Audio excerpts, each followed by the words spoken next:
Hey, Clean Impact team, little change of scenery. But this is an important message that we have tonight. First off, I do want to say thank you for being remarkable, for doing your part to keep our community safe and our customers healthy and being a good example for our families. It's amazing to be part of such a remarkable team, but it's time for us to stay focused on that. It's time for us to go back to the basics and get back to the basics of what it takes to be remarkable. It's very simple. All you have to do is make little deposits in your excellence. All you have to do is put your best foot forward. All you have to do is pay attention to some of the tactics and processes that we have here at Clean Impact that allow us to serve at such an elite level. Before I get to that, I want to remind everybody, we have our live in-person monthly huddle this Saturday at 10 a.m. live here at the Mullet. Let Leanne or Brittany know that you're able to make it. Let us know how many people are going to be able to come with you so we make sure that we have enough homemade, fresh, delicious breakfast prepared from my heart directly to you. I want to make sure that we have it ready for you guys because you deserve nothing but the best, and I want to make sure you have it. And of course, kid friendly. We'll have the arcade open. We'll have activities going on so we can all just break bread together. We can enjoy some time around remarkable people that are on a mission to be our personal best, right? So now we're going to discuss a little bit of maintenance and housekeeping, all puns included. So look at this. What's this? Oh, look at that.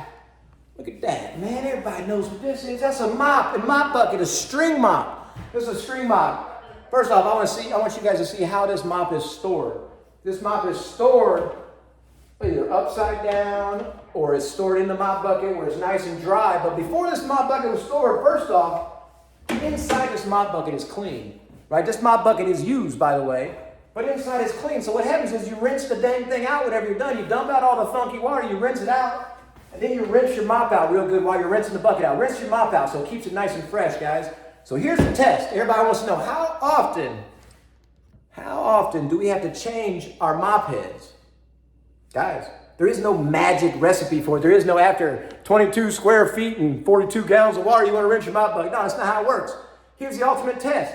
If you're storing it right, it's going to last longer. If you're storing it right and it's fresh and clean, it's going to do a better job, which means you're going to look brilliant. The floors are going to look clean. It's going to smell good. It's not going to be all funky. There's not going to be drain flies flying around. And again, you're going to get the glory because you're a professional. So here's what you do. You sniff it. Woo! Dang, that's clean. That's what you want.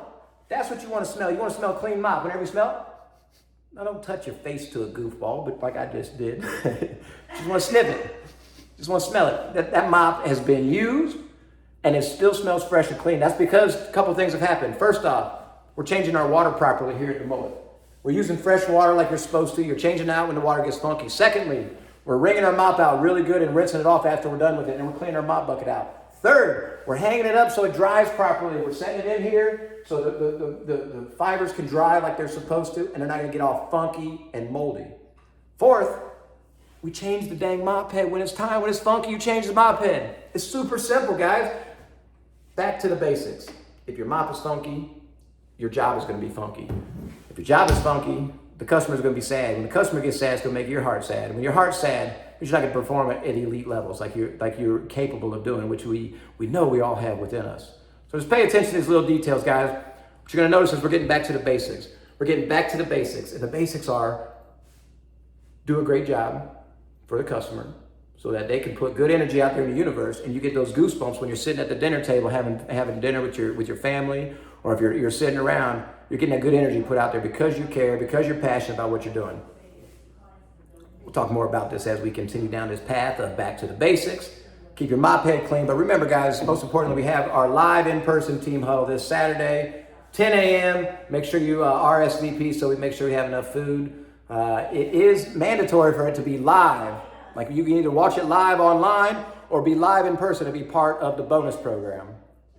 If you're not here in person, though, you don't get an opportunity to win some of these prizes that we're going to be offering. You don't get an opportunity to be around like-minded people. You don't get an opportunity to feed off the energy that's happening right here at your world headquarters here at Clean Impact at the Mullet.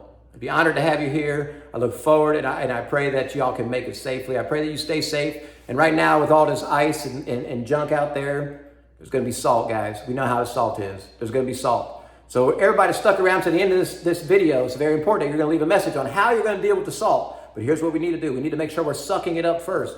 Either sweeping it up or sucking it up with a vacuum cleaner before we put any mopping down, guys. All it's going to do, if you try to mop on top of salt, it's going to emulsify the salt. And emulsify means it's going to break it down into a liquid, but that salt didn't go anywhere. It's just changed its form. Now it's a liquid. But once it dries back up, it's going to turn into a funky haze and your floors are going to look like junk.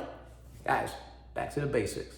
Hope this helps. Leave a tip on how you deal with salt. It's really important too to make sure that we're not sucking up wet salt in our vacuum cleaners.